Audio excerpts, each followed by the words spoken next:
Hello everyone, it's me Uncle John. Today I am going to read S3 3071 Lillian's Lizard is Missing by Susie Zale.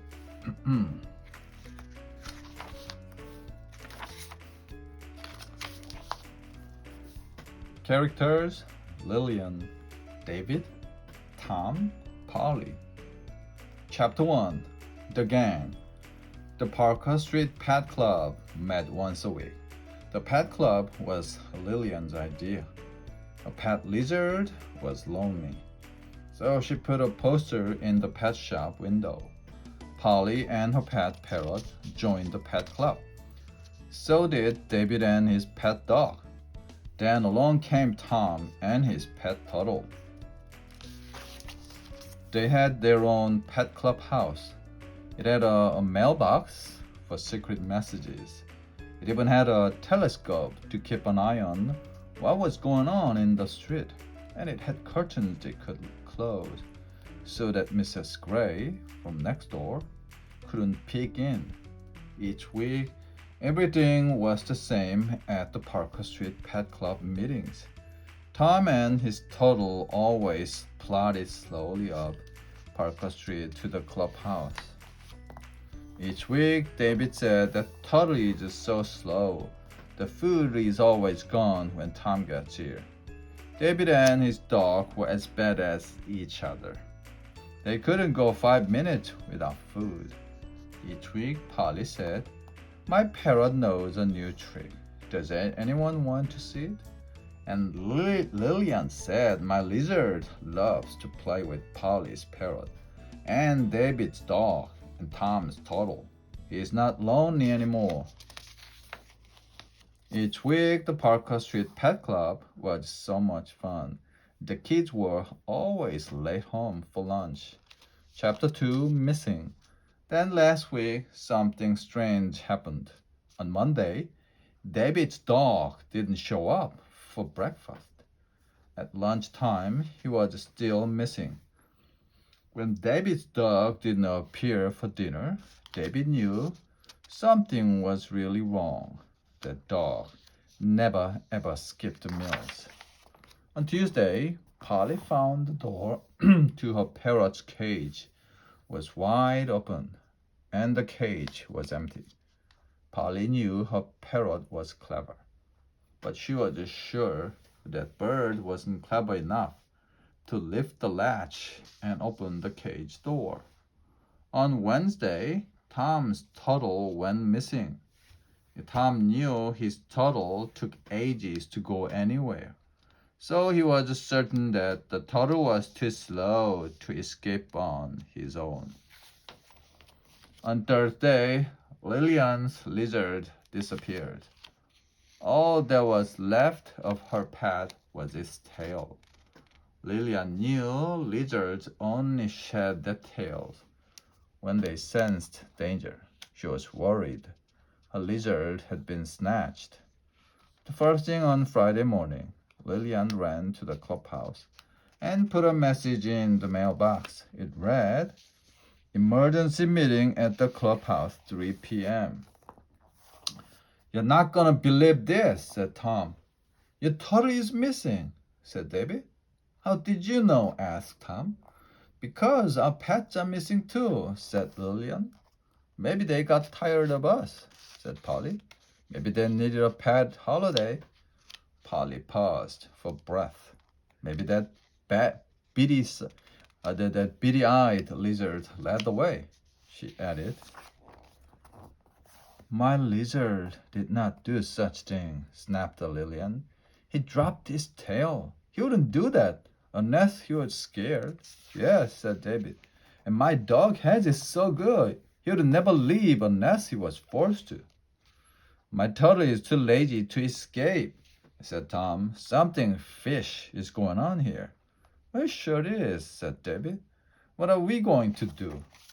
"Our pets might be in danger," said Lillian. "We need to find them, and fast." "Okay, then let's get to work," said Polly. "I'll use the telescope to check out what's going on in the street," said David. "I'll search the park," said Polly. I'll read the lost and found list in the local paper, said Tom. Everyone knew what Lillian would do. Chapter 3, I Spy. Lillian loved to act like a spy.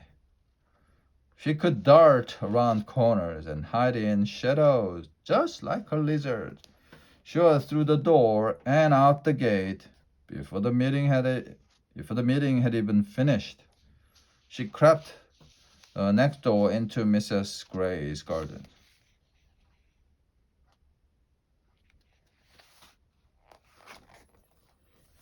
Mrs. Gray lived in a big old house with a big garden that she had let grow wild. There were lots of trees and overgrown plants, and she never cut back a spiky thorn bushes. Lillian thought Mrs. Gray had it in for the pets. On Pet Club Day, she was always sneaking out of a spooky old house and peering over her fence at the clubhouse. Lillian circled the house 5 times. She tried to peek through windows and listen at keyholes. But she didn't find anything, not even a parrot feather. By the time Lillian returned to the clubhouse, Polly, Tom, and David were already inside. I'm sure our pets have been stolen, said Polly. I saw dogs and lizards and birds at the park. I even saw a turtle, but I didn't see our pets. I didn't do any better, said David, in between mouthfuls of yogurt. He didn't tell the others that he had left his post to check out the contents of Lillian's refrigerator. He hoped he hadn't missed any clues. Tom hadn't solved the mystery either. The lost and found list was long. The bike he had lost last month was on the list, but he didn't find any notices about their pets. It's time for Plan B, said Lillian. What's Plan B? Asked David. Plan B is posters, said Lillian. Great idea, said Polly. We can offer a reward. We can put them up all over Park Street. Then Tom noticed something poking out of the clubhouse mailbox. It was a note scrawled on a bit of old notebook paper.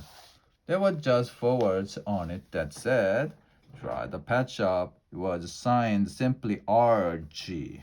Rosemary Gray, said Lillian. I suppose peering over the fence at us isn't bad enough. Now she's telling us to buy a new pet, squawked Polly. We almost forgot the pet shop, said Lillian. You guys head off to Parker Street. I put a poster up at the pet shop. The moment Lillian saw the pet shop, she noticed something unusual. She couldn't miss it. A huge red banner was draped over the pet shop door. In bold letters it said, Giant sale starts Monday, new stock. Chapter 4, The Rescue. Lillian raced back to Parker Street. The pet shop has new pets on sale. She told the others, I think they're our pets. Maybe I was wrong, said Polly. Maybe Mrs. Gray saw the thief take our pets to the pet shop. Her note was a tip-off, said David. Within 5 minutes, Lillian had everyone lined up across the road from the pet shop. Hey, look, whispered Tom. The kid saw a young man hurry into the pet shop. His coat was way too big, and he was carrying something under it. Something with a tail. 2 minutes later, he came out again, counting money. That's it, shouted David. We're going in. The kids stormed into the pet shop. They rushed to the new stock section. They found Tom's turtle and Polly's parrot. They found Debbie's dog, and finally they found Lillian's little lizard, minus his tail. In seconds, each pet was safely in the arms of its owner. The pet shop owner looked shocked. Lillian explained what had happened. I'm so sorry, said the pet shop owner. I had no idea those pets were stolen. She called the police, and in minutes they caught the thief. He was just leaving the music store down the block. As Lillian turned to leave, the pet shop owner stopped at her. She gave Lillian a chubby little puppy. A gift to make up for your trouble, the shop owner said. I know you will find him a good home. Lillian smiled. She knew a pet lover who would keep a close eye on him. Thanks, Mrs. G from the Street Parker Club. The end.